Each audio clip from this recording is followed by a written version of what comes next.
Ladies and gentlemen, boys and girls, thanks for tuning in to the Real Men Outdoor YouTube channel. I'm your host, Whitetails, and for today's topic, we're going to be talking about the truth about Iowa whitetail hunting. Whether if you're just getting started, you're a brand new bow hunter, or you're an out-of-stater looking to get an Iowa trophy on the ground.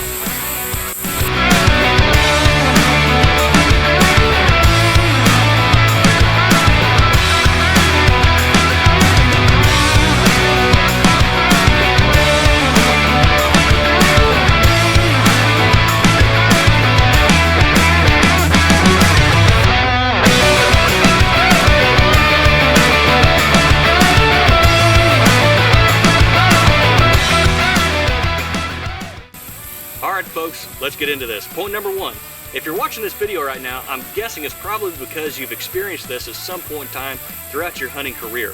Whether if you tried an out-of-state hunt or tried a new place in your local area and it just didn't quite turn out how you expected. It is nothing at all like what you see on TV or social media. In a sense, not all the guys that are posting stuff and posting videos are doing this. There's a couple really good shows out there that I thoroughly enjoy watching, but a lot of these shows, I would say, is misrepresenting the state of Iowa.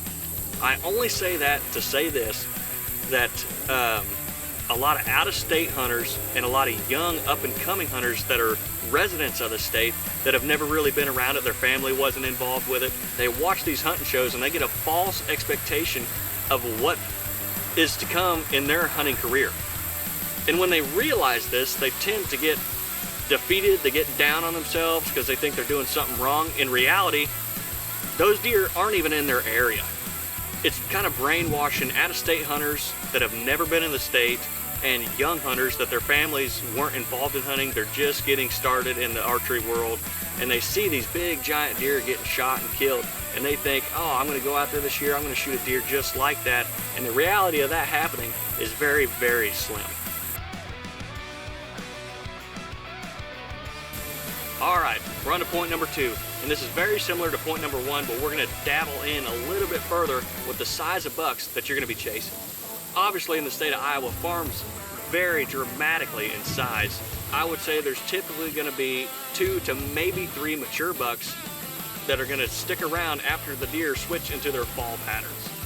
But the reality is, you're dealing with 2 different types of deer, more than likely.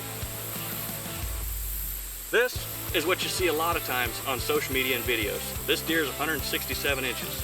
This deer is a pit. This deer dwarfs everything else on the property when it's running around. This is a pretty mature deer. It's a smaller buck. This is probably about a 119 inch deer versus a 167. Obviously, you can drastically tell the difference in these, but I would say your average is going to be somewhere in the middle. Why I'm saying 140 to 145 inch deer is probably what you're going to be after if you're an out-of-stater or a new archer coming up. I want to add something to this. If a deer like this is coming down through the woods, 119 inch deer, and it gets your blood pumping, that means you're getting a little bit of buck fever. And if it was me and it gets my blood pumping, I'm taking this joker for a truck ride.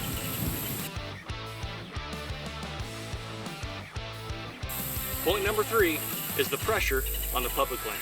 A lot of out-of-staters or new bow hunters don't have hardly any other options just because they probably don't know a lot of people in the area. Especially if you're an out-of-stater, you don't have a clue who anybody is. You're just looking for a chunk of public ground that you can start with in your zone that you drew your tag for. Something when you're doing your research for hunting Iowa, if you're an out-of-stater or a new hunter and you don't have hardly anybody that you know, you're scared to ask for permission or whatever the case is, say you're just solely hunting public land, there's a lot of research involved in what kind of timber is it. Is it big, wide open timber? Is it hardwoods? Is it real brushy, thick, willowy type of stuff? Because that's going to alter how you are going to go about hunting it. Also, access points.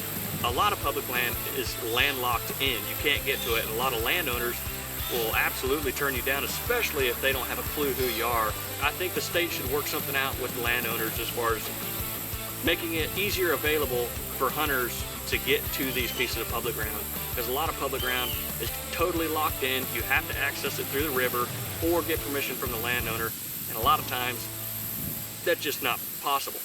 A lot of guys, when they're doing their planning, they're thinking, I've got this big chunk of public ground, I'm going to go out there and I'm going to hike out further than anybody else, I'm going to be totally alone, and I'm going to have the best deer hunting experience that I've ever had.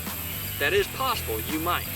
But in a lot of cases, a lot of farmers, they let their friends and family go out hunting.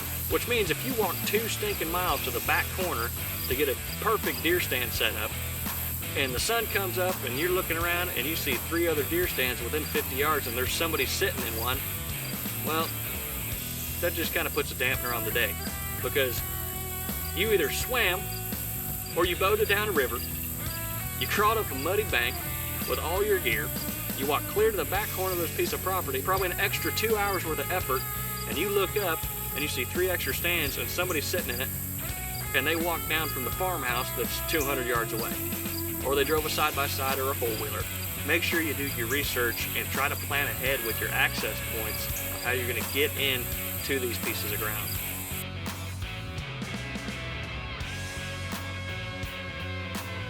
Point number 4, we're moving through these quick, is agriculture versus the hunting habitat. Around me, there's a lot of older farmers, unfortunately, they're starting to pass away, and farms are getting split up and sold, and a lot of younger farmers are buying up this land, and the first thing that they do is they run a bulldozer through it. They clear out all the timber. Obviously, they're cleaning up the field edges and they're making everything bigger and better. And I understand it. They have to make a living. They have to find a way to pay off that new farm. I totally get it. But this is not doing us as hunters any favors. It's not doing the deer any favors with losing all the extra habitat. What this is doing is when a farmer buys a chunk of ground, they pull a bulldozer in there and starts clearing out the habitat for the deer. You might even still be able to hunt that piece of property, but if there's no habitat, there's not going to be any deer there. So the deer is going to look for a place where there is no equipment, there's no hunting pressure, so they're going to go probably mostly to these big chunks of ground where it's company owned or outfitter owned, and the management plans there are great. They're going to let the deer grow, which is wonderful, it's great. For us, that's bad, because a lot of guys like me, they don't have property, they're not tied in with outfitters, or they don't have the money to pay an outfitter to go and hunt.